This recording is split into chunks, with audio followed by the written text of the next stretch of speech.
Salut à tous, et aujourd'hui on se retrouve pour une vidéo spéciale.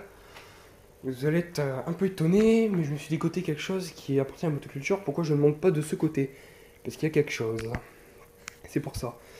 Je me suis dégoté un moteur. De quelle marque? Déjà de 1, ce n'est pas un Briggs, ce n'est pas un TQC, ce n'est pas un Honda. Mais qu'est-ce que c'est? Et c'est pas du tout un Kawa. Mais qu'est-ce que c'est? C'est un Suzuki qui vient d'une Toro. Il est là. Hé hé, c'est pas beau ça? Donc je l'ai eu hier, je me le suis tramallé sous toute la flotte. Le gros problème, c'est que j'ai pas encore réussi à le démarrer, donc j'ai même débranché anti-pare-brise quand même par sécurité. Il pisse-huile au niveau de la culasse, j'ai regardé le filetage à l'intérieur et en fait il est complètement mort, donc il faut que je refasse un filetage. Hein, donc ça c'est mon moteur, c'est mon tout premier moteur. Mon problème c'est que c'est galère à transporter, il n'y a pas de filtre à air. La bougie je l'ai changée, parce que comme le moteur je l'ai eu dans le garage, ils avaient une bougie usagée qui avait déjà servi d'un tracteur tonneuse, et comme c'est une bougie avec soupape en tête, parce que c'est soupape en tête, c'est pas soupape latérale, j'ai pris une bougie. Donc là c'est une NGK, d'origine on avait une Denso. J'ai pas regardé si elle fonctionnait la Denso, je me suis fait pas chier, je l'ai remplacée. J'ai changé l'huile parce que l'huile, mais alors elle était noire, mais c'était l'horreur, elle était super noire. Donc j'ai changé l'huile, là maintenant l'huile est toute propre, toute belle. Donc voilà. Donc ouais. Quand je le mets comme ça, c'est sûr qu'il fuira pas l'huile. Mais si je le mets normalement, c'est-à-dire plat, donc comme ça, quand par exemple je mets un moteur comme ça, il va fuir. Il va fuir l'huile au niveau de là, et c'est pour ça que là-bas, si on regarde, on a un petit peu de tache. Ça ma grand-mère, je ne savais pas. Donc j'ai essayé d'ouvrir le bas moteur, mais j'ai pas réussi, donc j'ai refermé aussitôt. Quand j'ai voulu desserrer le pot d'échappement pour retirer la culasse, il s'est passé un gros problème, la vis elle a pété dans le pot d'échappement. Donc faudra que je change ça, mais bon c'est pas un problème, la grille elle bouge pas trop. Hein, donc voilà, donc ce que je vais faire quand j'arriverai chez mon père, je ne mettrai pas vraiment en route, mais j'essaierai au moins de le démarrer, parce que je sais qu'il y a de l'allumage. Donc là je vais vous montrer le coupe-circuit, je vais sortir ma maglite pour que vous voyez peut-être un petit peu mieux. Je vais vous montrer le coupe-circuit, parce que ouais, comme il a pas de tondeuse, là vous voyez, on est comme une genre de patte. Attendez, d'où c'est qu'elle est? Elle est où? Faudrait peut-être faire le focus. Là on a une genre de patte. Et donc là mon circuit il est coupé. Et si je fais ça, attendez, j'arrive pas à le bouger.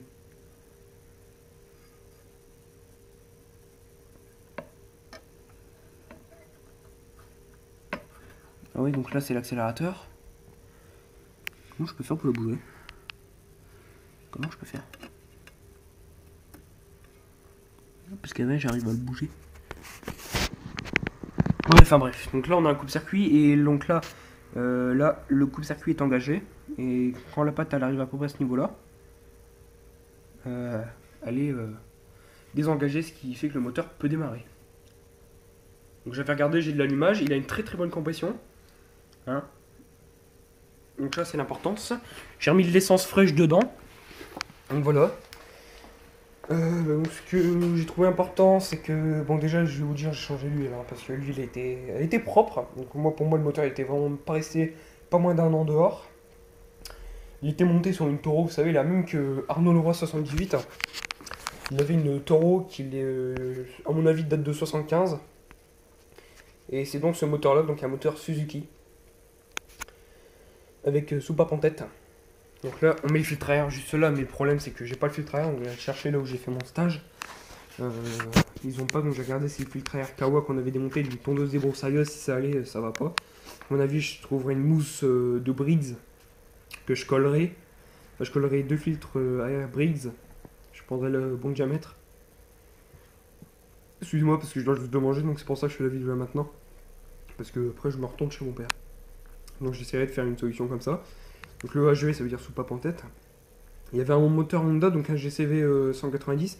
Malheureusement je ne pouvais pas le prendre parce qu'il n'y avait plus le lanceur, il n'y avait plus l'antiparasite, il n'y avait plus le volant moteur. Et il n'y avait plus le carbu, donc je me suis dit bah non c'est mort, j'abandonne. Donc je vais prendre le moteur là, comme celui-là il est complet, autant que je le prenne. Ah, donc j'aime bien. Bon, par contre, le piston est bourré un peu de carbone. J'ai regardé l'intérieur du cylindre. Le cylindre n'est même pas rayé. Il n'y a même pas une rayure. Donc voilà, donc c'est un moteur Toro. Donc ça fera mon premier moteur. Donc je suis assez content. Je vais vous dire qu'il a de la compression. Je vais pas le retourner, sinon il va pisser l'huile par la jauge à huile. C'est le défaut de ce moteur qui pisse l'huile par la jauge à l'huile quand on le retourne. Voilà. Le vélo, c'est une clavette intégrée déjà dessus. Donc ça, je peux vous montrer. Si... Enfin, je crois. Non. Ah si, voilà, elle est là. Voilà, donc c'est clavette intégrée. Le carbu, quand je l'ai eu, avant de mettre la nouvelle essence et changer l'huile, j'avais retiré la vis de vidange. Je l'ai ouvert, je me dis putain c'est bizarre, il n'y a pas d'essence qui coule. J'ai ouvert la cuve, il y avait... Mais alors, vous voyez l'huile de thon rouge, bah il y avait ça à l'intérieur. Je me dis c'est pas possible, qu'est-ce que c'est que ce bazar. J'ai débouché les gicleurs, il veut toujours pas démarrer.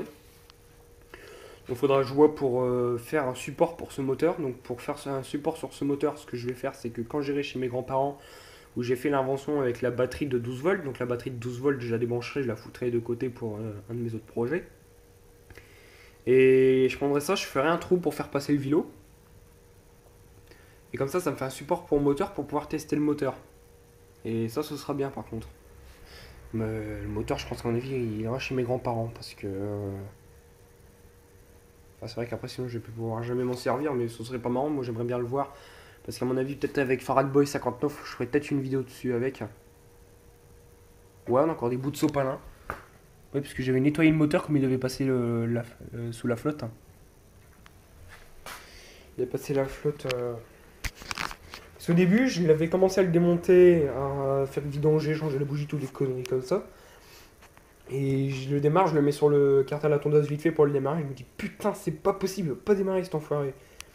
Donc ce que j'ai fait, c'est que j'en ai eu marre, j'ai pris la tondeuse, je l'ai balancé avec le moteur. Donc le moteur, il était déjà tout sur tondeuse.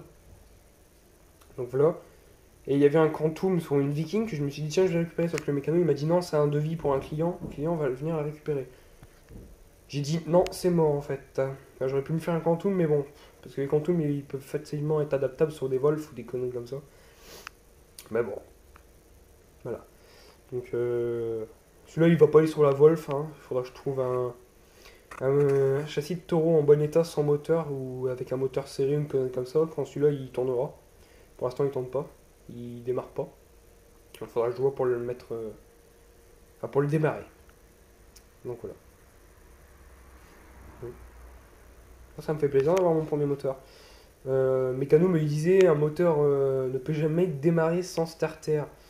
C'est totalement faux puisque j'ai déjà réussi à démarrer du moteur 4 temps, dont la Sterwins qui n'a plus son starter, comme ça je sais plus quoi. Bah, j'arrive à la démarrer du premier coup de lanceur sans starter. Ça c'est clair, j'arrive à la démarrer sans le starter. Donc c'est totalement faux ce qu'il vient de me dire. Ouais, donc j'avais aussi démonté le lanceur pour le graisser un petit peu parce qu'il avait du mal un peu. Là maintenant ça marche bien, regardez. Je vais tirer dessus, il va revenir correctement. Oh. Je vais mettre 2 secondes comme ça. L'avant en fait quand on faisait ça...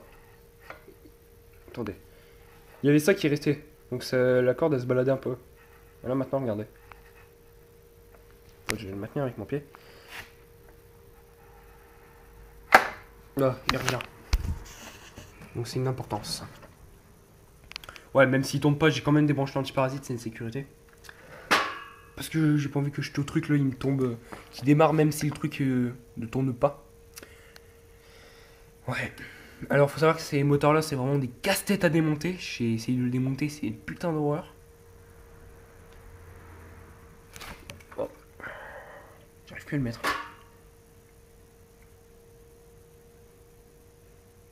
Voilà. J'espère qu'il va passer sa gueule. Donc ouais, il n'y a pas de filtre arrière, du coup pour l'instant il tourne sans filtre arrière. Voilà.